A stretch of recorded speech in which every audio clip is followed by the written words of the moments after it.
बाबा जी ने पहला दैन्यता, दूसरा निष्कपटता, तीसरा सत्यता, चौथा सर्वसमर्पण, पांचवा सर्वाधारता, छठवां पूर्ण विश्वास, सातवां सर्वाराध्यता, आठवां अनन्यता, नवा निज बल निज स्वरूप विस्मरण। जय श्री राधे। हमारी शरणागति पुष्ट होनी चाहिए। शरणागति पुष्ट होने के लिए सबसे पहला लक्षण है दैन्यता। जो जितना झुकता है वो उतना महान होता है। झुकने वाला ऐसा नहीं कि जिसके प्रति झुक रहा है वो महान है, ऐसा नहीं। जो झुक रहा है वो महान है, दैन्यता। दूसरा है निष्कपटता। हमारे प्रभु की शरणागति की पुष्टता के लिए, शरणागति के तो अलग भाव वर्णन, हमारी शरणागति पुष्ट रहे, नष्ट ना हो। भगवत शरणागति पुष्ट तो भगवत प्रेम निश्चित प्रकाशित होता है। उपासक को देखना चाहिए कि दैन्यता है कि अभिमान है हृदय में। दैन्यता का स्वरूप है किसी भी तरह से हमें गाली दी जाए, अपमान किया जाए, निंदा किया जाए, तिरस्कार किया जाए तो मुझे ऐसा ही लगे कि मैं ऐसा ही हूं, इसी का पात्र हूं। उसे दैन्यता कहते हैं। वाणी से हम माइक से बोलेंगे कि हम अधम हैं, बड़े नीच हैं, बड़े ऐसे हैं, ये भी दैन्यता की भाषा है। और हाथ जोड़कर प्रणाम मुद्रा में रहेंगे, ये भी दैन्यता की मुद्रा है। लेकिन यहां हृदय की दैन्यता को कह रहे हैं कि जब कोई दूसरा कहे तू नीच है, अधम है, पाखंडी है, दंभ करता है, भक्ति नहीं है, और अपने को सीधी बात ये लगे कि सही बात है, मैं ऐसा ही हूं, इसे दैन्यता कहते हैं। शरणागति हमारी जो विक्षिप्त हो जाती है, जो दोषयुक्त हो जाती है, जो पूर्ण नहीं हो पाती शरणागति, उसका कारण देहाभिमान, उसका कारण गुणाभिमान, साधनाभिमान, इनमें से कोई न कोई अभिमान होता है। इसलिए कह रहे सबसे पहला लक्षण बाबा की विचार में दैन्यता, और ये बहुत प्रिय है दैन्यता भगवान को। दूसरी है निष्कपटता। कपट नहीं रखना चाहिए। हरि और गुरुदेव, हरि गुरु चरण सेवा अनुसरहु, अर्चन बंदन संतत करहु, दास संतन कर शुक्ला। हृदय में कम से कम एक जगह तो निष्कपटता आ ही जाए गुरुदेव भगवान से। पर ये बहुत छलिया मन है, ये सर्वज्ञ प्रभु से भी छल करना चाहता है, बहुत छलिया है। अगर हमारी शरणागति का अपहरण कोई करता है तो अभिमान और कपट। दूसरा जब निष्कपटता है तो कपट अगर है तो हमारी शरणागति ढक जाएगी। मोहि कपट छल छिद्र न भावा, मेरे प्रभु कह रहे हैं। यही दरबार दीन को आदर, पक्की बात। पहला है दैन्यता, दूसरा है निष्कपटता। शरणागत उपासक के हृदय में कपट नहीं। कपट का मतलब होता है कि मुख से कुछ और बोल रहे हैं और हृदय में कुछ और है। ये कपट प्रायः अपने लोग बहुत अच्छी तरह हृदय में सजा के रखते हैं, इसीलिए शरणागति पुष्ट नहीं होती। निष्कपटता, जैसे का वैसा, बिल्कुल गुरु के सामने, प्रभु के सामने, उसमें। तीसरा सत्यता। वाणी में सत्य, हृदय में सत्य, आचरण में सत्य, सत्य धर्मयुक्त। असत्य संपूर्ण संसार के भोग और संबंध है। किसी भी संबंध और भोग में प्रियता है तो शरणागति का अपहरण हो जाएगा। सत्य श्री भगवान, नाम, धाम, लीला, रूप, प्रेमी जन। इसके अलावा सब मिथ्या। जितना कुछ देख रहे हो परिणाम देखा जाता है, परिणाम में सब झूठा। चौथा सर्व समर्पण। सर्व शब्द लगा हुआ है, तन मन प्राण एक एक वृत्ति केवल अपने शरण की तरफ। यहां सर्व समर्पण नहीं होता, समर्पण होता है पर सर्व समर्पण नहीं होता। सर्व समर्पण कुछ हमारी पर्सनल वृत्तियां हैं, कुछ हमारी शर्तें हैं, कुछ हमारा है, तो सर्व समर्पण नहीं। सर्व समर्पण दशरथ जी महाराज के श्रीमुख के वचन, नाथ सकल संपदा तुम्हारी, मैं सेवक समेत सुत नारी, सर्वस्व आपका। जहां कहीं शरणागति पुष्ट पाई गई तो सर्व समर्पण वाले की, वो चाहे राजा ही क्यों न हो, महाराज शिवाजी, वीर शिवाजी, समर्थ गुरु रामदास जी, सर्व समर्पण, पीपा जी सर्व समर्पण। कैसा शरणागति पुष्टता का ये लक्षण, सर्व समर्पण। पीपा जी महाराज राजभाव में अपने सब राजवैभव के साथ गुरुदेव श्री रामानंदाचार्य जी के, तो वहां तो पार्षद खड़े रहते थे, सहज में ऐसे थोड़ी मिल सकते हैं। आप जाके प्रार्थना की, कह दो कि महाराज पीपा जी आए हैं और स्वामी जी के चरणों के दर्शन करना चाहते हैं, जाके सूचना दी, वहां जाके कह दो कि हाँ राजा महाराजाओं की कोई आवश्यकता नहीं, स्वामी जी साक्षात भगवान का स्वरूप रामानंदाचार्य जी आए और उनका महाराज का आदेश है कि हाँ किसी राजा महाराजा की जरूरत नहीं। तो उनको लगा मेरे से कोई गलती हो गई। अच्छा, समस्त राज सैनिकों को, राज पोशाक को, सब, और एक साधारण को कहा कह दीजिए कि नीच पीपा दर्शन करना चाहता है श्री चरणों के। अधम पीपा स्वामी जी से कहा, स्वामी जी ने कहा कह दो यहां खड़े खड़े क्या करता है, और समीप में कुआं है वहां गिर जाए। आए और कहा आदेश है स्वामी जी का, वो समीप में कुआं है वहां आप जाकर के गिर जाइए कुएं में, तो जो आ गया। स्वामी जी बिल्कुल नजदीक पहुंच रहे कुएं के, स्वामी जी बिल्कुल अब पहुंच गए हैं, अगला कदम रोक दो, रुक जाओ, वापस आ जाओ। स्वामी जी निकल के आए, दर्शन दिया, जाओ हम स्वयं आएंगे तुम्हारे नगर में, फिर तुम्हें मंत्र और विरक्तता सब प्रदान कर। महापुरुष बना दिया। पीपा जी का पावन चरित्र है, सर्व समर्पण, प्राण समर्पित है, कुएं में गिर जा, मतलब तन प्राण सर्व। पहले में राज धन वैभव, बड़ा शरणागति का महामहिम स्वरूप है। ये समर्पणता तो हम दिखाते हैं, लेकिन सर्व समर्पणता नहीं।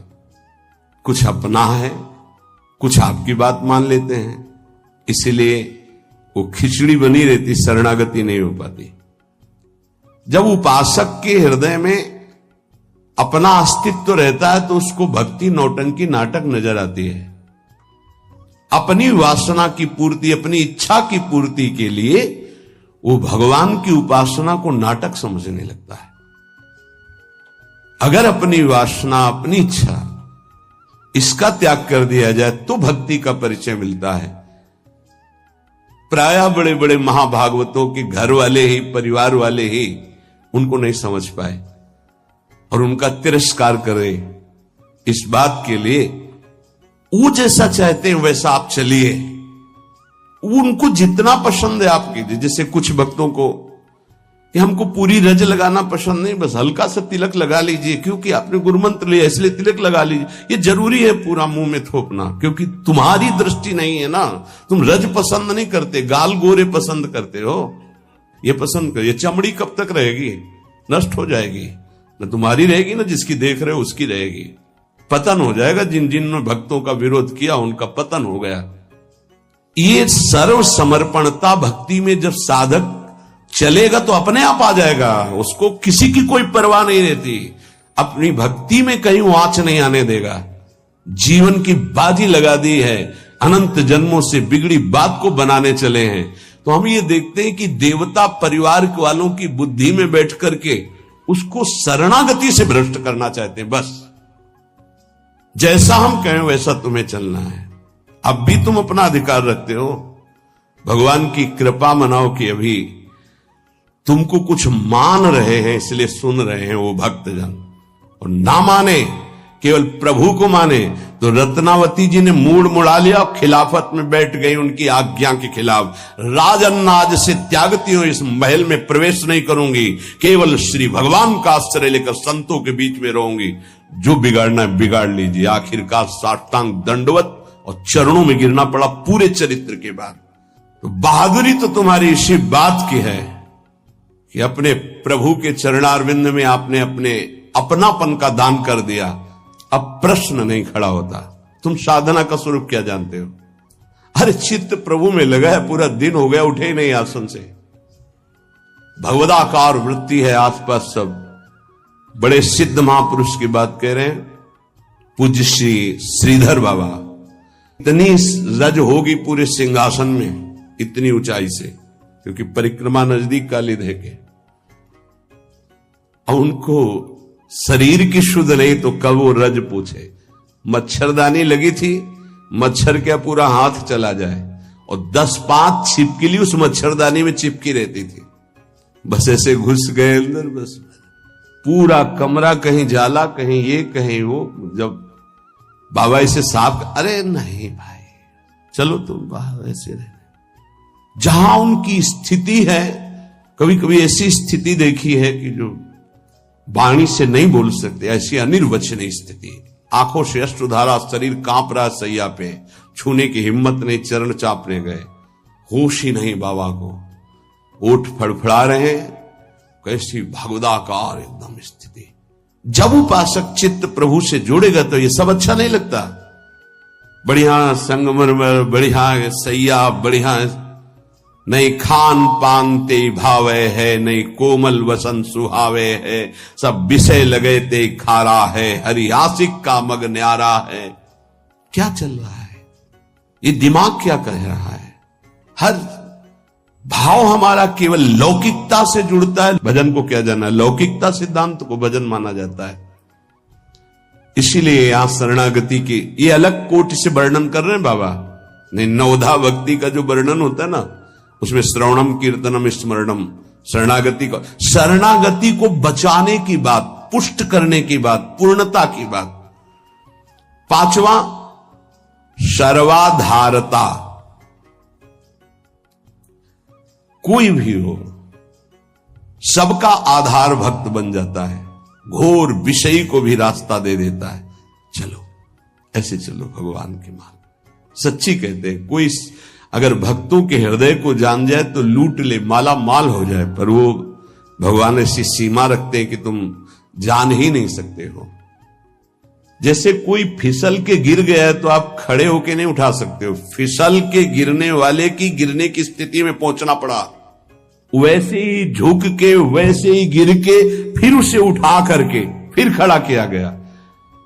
जितनी स्थिति में वो गिरा हुआ उसी स्थिति में पहुंचकर उठा। उसको क्या जरूरत है झुकने की? जिसने अपने जीवन में कभी भोगों को, विषयों को, संसार को, गृहस्थ को स्वीकार ही नहीं किया, वो तुम्हारे बीच में घुसकर तुम्हें पकड़कर जहां तुम हो वैसी स्थिति से उठाकर ऊपर खड़ा कर रहा है। अगर तुम सही उपासक होते तो दृष्टि मात्र से तुम्हारा उद्धार हो जाता, लेकिन तुम उस बात को नहीं समझते हो। इसलिए ये सब व्यवहार अपनी स्थिति से उतरकर और झुककर तुम्हारे समान बनकर तुमको उठाया जाता है। सर्वाधारता उस नहीं समझ पाओगे, नहीं समझ पाओगे। काम से, स्नेह से, भय से, क्रोध से, द्वेष से, किसी भी तरह से वो जुड़ जाए केवल तुम्हारी वृत्ति उनसे, वो संभाल करके उठा करके सच्चिदानंद में जोड़ देंगे। चाहे भगवान से जुड़े या भगवत प्राप्त महात्मा से, भगवत प्रेमी से जुड़े, वहीं पहुंचा देंगे। नंग धड़ंग शराब पिए हुए गंगा जी में खड़े हैं, उपद्रव कर रहे हैं। नारद जी महाराज के सामने अभद्र स्वरूप में खड़े। ये पशुता तुम्हारे अंदर केवल धन वैभव के अभिमान से आई है। तुम कुबेर के पुत्र हो, ये हालत तुम्हारी। जाओ, मैं तुम्हें शाप देता हूं, तुम वृक्ष योनि को प्राप्त हो जाओ। लगा ना कि महात्मा बहुत कड़ुआ स्वभाव प्रकट कर दिए, बहुत करुणा कर दी। हालत क्या थी, पहुंचा कहां दिया। वृक्ष तो बनो पर नंदालय के। जाओ, तुम्हें सच्चिदानंद भगवान का दर्शन, संभाषण और स्पर्श प्राप्त हो, जो बड़ी बड़ी साधनाओं से नहीं प्राप्त होता, और नारद जी ने शाप दे के प्राप्त करा दिया। दामोदर गोविंद भगवान के उदर में बंधा हुआ उखल है, घसीटते हुए वहां जाते हैं, यमलार्जुन के बीच में फंसा देते हैं, मारते हैं अखिल शक्तियों के स्वामी, जरा सा झटका उखड़ कर दोनों वृक्ष गिर जाते हैं, उनसे दिव्य रूप धारण करके यही प्रकट होते हैं जो यमलार्जुन बने हुए थे। नलकुबर मणिग्रीव शायद ऐसा नाम है। भगवान का दर्शन, संभाषण, स्पर्श, साप दे दिया तो ये प्राप्त हुआ। विचार करके देखो, समझ में नहीं आता, जीव को समझ में नहीं आता कि हमारे ऊपर कितनी कृपा है। सर्वाधारता इस शरणागति की पुष्टता का लक्षण है। वो सबका आधार बन जाता है। जैसे हमारी सबकी आधार भूमि है, ऐसे वो भक्त बन जाता है। रखो मेरे ऊपर पैर, निकल जाओ भगवान की गोद में जाओ। वो इस उदारता को, इस कृपा को इस साधारण जन नहीं जानते, अवहेलना करते हैं। एक एक वृत्ति तुम्हारी संभालने के लिए हमारी श्री जी की भक्ति तैयार है। एक एक वृत्ति को तुम्हें रोना नहीं आया कि हमारे ऊपर कितनी कृपा है। बहुत कृपालु शरणागत जन होते श्री जी के। जैसे श्री जी का स्वभाव तो वही अंश में उतरता है उनके जनों में। सर्वाधारता, सबके लिए आधार भूमि बनने के लिए तैयार है। छठवां, पूर्ण विश्वास अपने इष्ट पर। जैसे राम काज के लिए लंका में प्रवेश कर रहे हैं हनुमान जी महाराज, घोर निशाचरी स्थिति है लंका में। अब एक महाभागवत तो बहुत, जे भी प्रवेश कर रहे हैं तो पहले श्री राम जी का स्मरण करके अपने हृदय में भगवान को देखकर हृदय में स्मृति बसा के प्रवेश करते हैं। क्या भाव? प्रविश नगर की जय सब काजा, हृदय राख कौशलपुर। जब किसी भी साधक या किसी से भी भगवान का निज जन उसे उठाने के तो पहले प्रभु जा रहे हैं, बहुत फिसलन है नाथ, पकड़े रहना।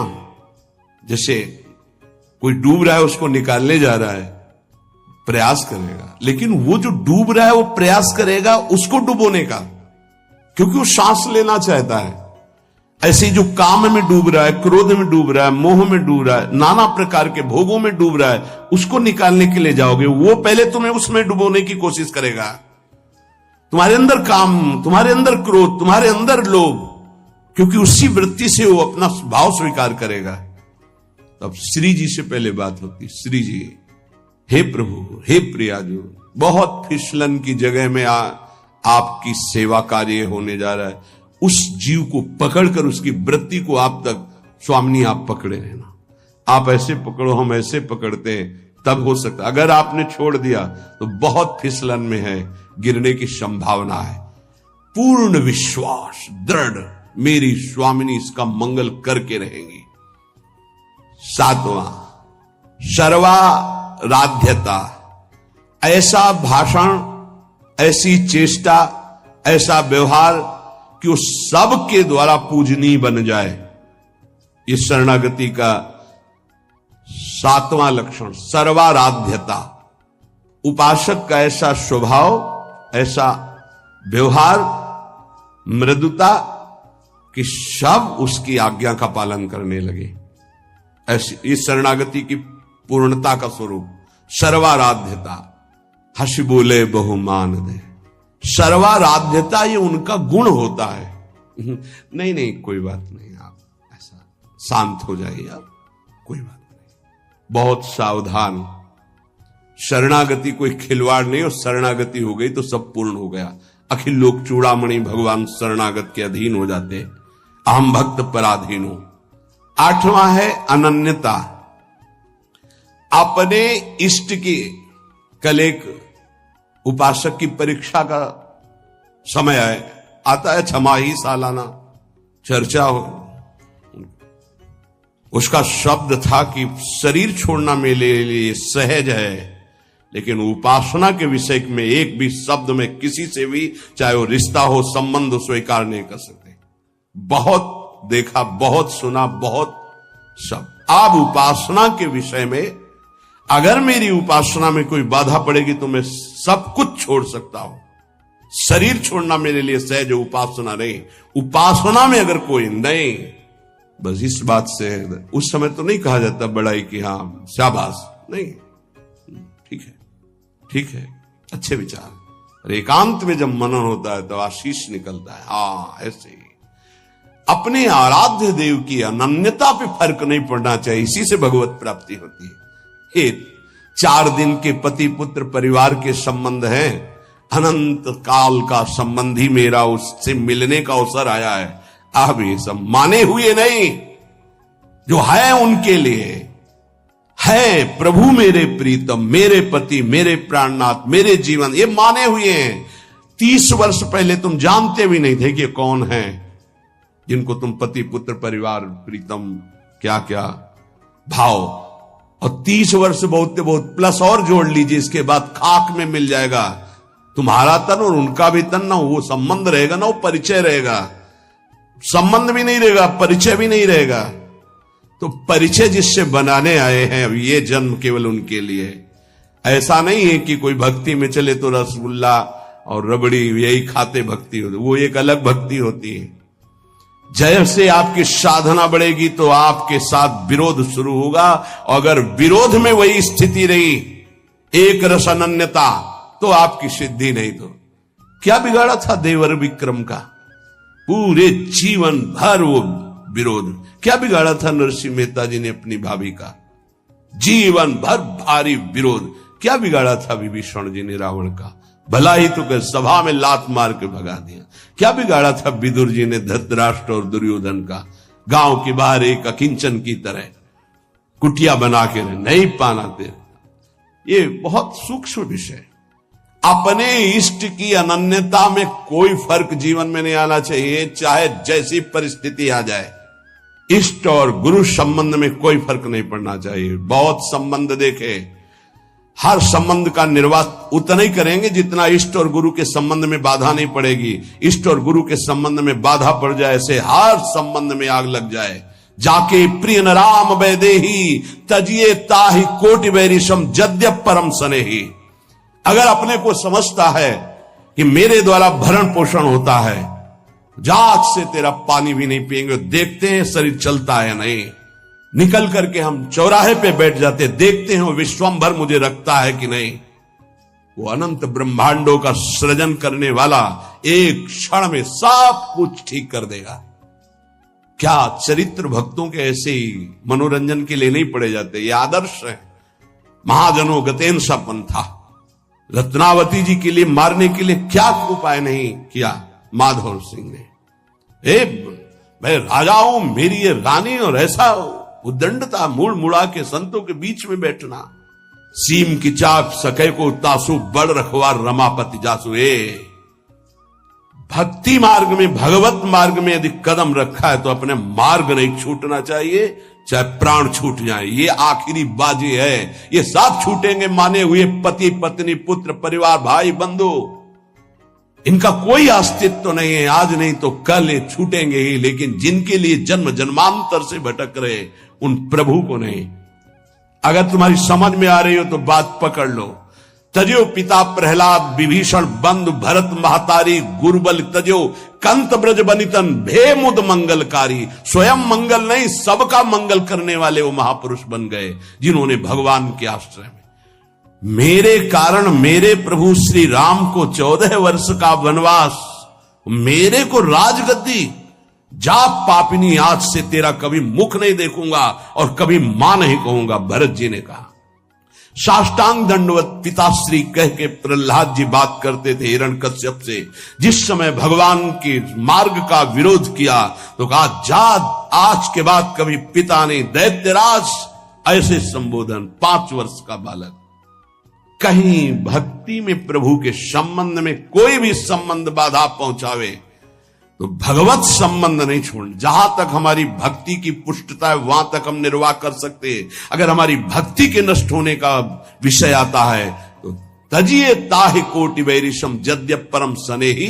अगर निष्ठा पकड़ पाओगे तो पार हो जाओगे, नहीं अपने और परिवारजनों के और सगे संबंधियों के हृदय में ही दैवी माया प्रेरणा करती है कि आप इसके मार्ग को रोकिए और भ्रष्ट कीजिए। हमारी बात को पकड़ लेना। जाके प्रिय न राम वै देही तजिए ताहि कोटि वैरिशम जद्यप परम सने। हम उतनी अनुकूलता आपको देने के लिए तैयार हैं जितने से हमारी भक्ति सुरक्षित है। और हमारी भक्ति में बाधा पड़ेगी तो हम अपने शरीर को भी बर्दाश्त नहीं करेंगे, फिर आपकी बात क्या है? ये उपासक के हृदय में होना चाहिए। ये अगर आराध्य देव की निष्ठा में ये बात नहीं तो फिर क्या बात है? फिर है ही क्या बात है? फिर तो वास्तविक नाटक हो गया, जीवन नाटक हो गया। आप समझ नहीं सकते तुम क्या शरणागत होते हो, वो शरण तुम्हारे लिए समर्पित हो जाता है, तुम समझ ही नहीं पाते हो। बड़ा विचित्र खेल है। इसीलिए प्राय इस झंझट में नहीं फंसते, अपनी मस्ती में रहने के लिए इस झंझट में नहीं फंसते। गुरु चेला और समाज कल्याण और उद्धार, जाओ तुम अपने प्रवाह में बहो, हम अपनी मस्ती में सुने न काहू की कही कहे ना अपनी बात। पर जब सेवा मिलती तब हम आपसे प्रार्थना करते हैं। जब तक भगवत साक्षात्कार स्वयं का ना हो जाए तब तक कभी किसी को शिष्य न बनाए। ये नियम ले ले, ये गांठ बांध ले। नहीं तुम गुरु बनोगे कि तुम उसके चेला बनोगे, फाइनल में कुछ पता नहीं है। पक्का जानते हो संतों को जो पीड़ा होती है किसकी होती है? ये प्रसाद मिलता है, इनको क्या पता? यही प्रसाद अगर आपको प्रमाण मानकर किसी ने प्रश्न किया और आपने उत्तर दिया और उसमें कोई गलती है तो उसका नर्क आपको भोगना पड़ेगा, दंड आपको भोगना पड़े। आपने कह दिया जाओ सब कुछ माफ, वो पूरा हिसाब आपके ऊपर लागू होगा। ये कोई खिलवाड़ समझते हो? उत्तर दे देना कोई खिलवाड़? बातें बनाना उत्तर नहीं होता। महाराज आज तक जो कोई बात नहीं, तुम छोड़ो, राधा राधा जपो, आगे बढ़ो, वो हम देख लेंगे। ऐसे आया कैसे? जैसे महाप्रभु चैतन्य देव ऐसे करके गंगा जल खड़े करके पाप ले रहे हैं, तो उन्हीं के चरण आश्रित हैं भक्तजन, उसी प्रेमावतार, उसी भगवत स्वरूपों के। आप क्या जानते हो इस राज से? जो आज तुम चैन से मुस्कुराकर बात करते हो तो तुम्हारे जीवन में कुछ ट्रांसफर हुआ है। तुम्हारा उधर और उधर का उधर। अगर जान जाओ तो रोते रहोगे कि हम पर कितनी कर, फिर भी हम उनकी अवहेलना करते हैं। सच्ची कहते हैं कि हमारी बड़ी दुर्दशा है हम लोगों की कि हम ऐसे गुरुजनों का, ऐसे कृपालु आराध्य देव की कृपा की अवहेलना करते हैं। वो कृपा पे कृपा करते जा रहे हैं, हम उनकी अवहेलना पे अवहेलना करते चले जा रहे हैं। वो समेट करके आपको इसी जन्म में भगवत प्राप्ति करना, आप फैलाकर अनेक जन्मों के लिए इतिहास रचना चाहते हैं। बड़ा विचित्र खेल, बहुत विचित्र खेल। इसीलिए जो चतुर सुजान होते हैं वो इस गुरु चेला के संबंध में नहीं फंसते। हमारी सामर्थ्य नहीं प्रभु, किसी और को बनाई, राधा राधा राधा। और भगवान की लीला होती है।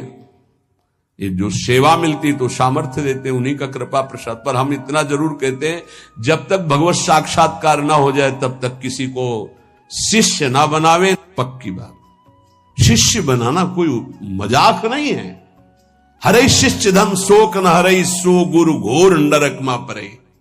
जैसे किसी की बेटी सयानी हो जाए तो ब्याह के लिए पिता की चिंता बढ़ जाती है, चाहे वो जनक जी जैसे ही क्यों ना ज्ञानी हो। ऐसे ही शिष्य बनाने के बाद पूरा भार गुरु के ऊपर आ जाता है। इसका आचरण पवित्र हो, इसका जीवन श्री जी से मिले, इसका कैसे स्वभाव बदले, ये कैसे निष्काम बने। आपने जो संबंध बनाया उस संबंध को पूर्ण कर लो, श्री जी से मिल जाओ। ये बड़े बड़े जो महापुरुष दैन्य भाव से आपको प्रार्थना करते हैं कि मैं आपसे प्रार्थना करता हूं भाई, हे सखे, हे मित्र, ये हम समझ नहीं पा रहे। सर्वाधारता, पूर्ण विश्वास, सर्वाराध्यता और आठवां अनन्यता और नवा निज स्वरूप सामर्थ्य विस्मरण। इस शरणागति, पूर्ण शरणागति, निज स्वरूप सामर्थ्य विस्मरण, ये प्राय प्रेमी जनों में पाई जाती है। अपार सामर्थ्य है लेकिन एक साधारण आदमी उनको अपमानित करके चला जाता है, कभी दंड विधान नहीं करते। करत जे अनुसैन निंदक तिनहु पे अनुग्रह कियो। निज स्वरूप विस्मरण। आराध्य देव में इतनी तन्मयता कि मैं आराध्य देव का चिंतन कर रहा हूं ये भी भूल गए। ब्रह्म नहीं, माया नहीं, नहीं जीव नहीं काल, अपनी ही सुदिना रही एक रहे। ये नई बात बाबा से मिली है, जो नौ शरणागति के स्वरूप, जिसे नौ शास्त्र में जब पढ़ो तो श्रवणम कीर्तनम स्मरणम विष्णुपाद सेवनम अर्चनम बंदनम दास्यम सख्य आत्मनिवेदनम, पर पूज्य पाद उड़िया बाबा जी ने पहला दैन्यता, दूसरा निष्कपटता, तीसरा सत्यता, चौथा सर्वसमर्पण, पांचवां सर्वाधारता, छठवां पूर्ण विश्वास, सातवां सर्वाराध्यता, आठवां अनन्यता, नवां निज बल निज स्वरूप विस्मरण। निज बल निज स्वरूप विस्मरण। कोई तपस्या का बल, साधना का बल, इसका स्मरण नहीं, अपनी भी स्मृति नहीं। एक रहे हो नंदलाल, अपनी ही सुदिना रही हो, एक रहे हो नंदलाल। ये जो नौ शरणागति की वार्ता हुई, इस पर विचार किया जाए। जय श्री राधे। सब्सक्राइब करें हमारे इस YouTube चैनल को और बेल आइकन को दबाना ना भूलें।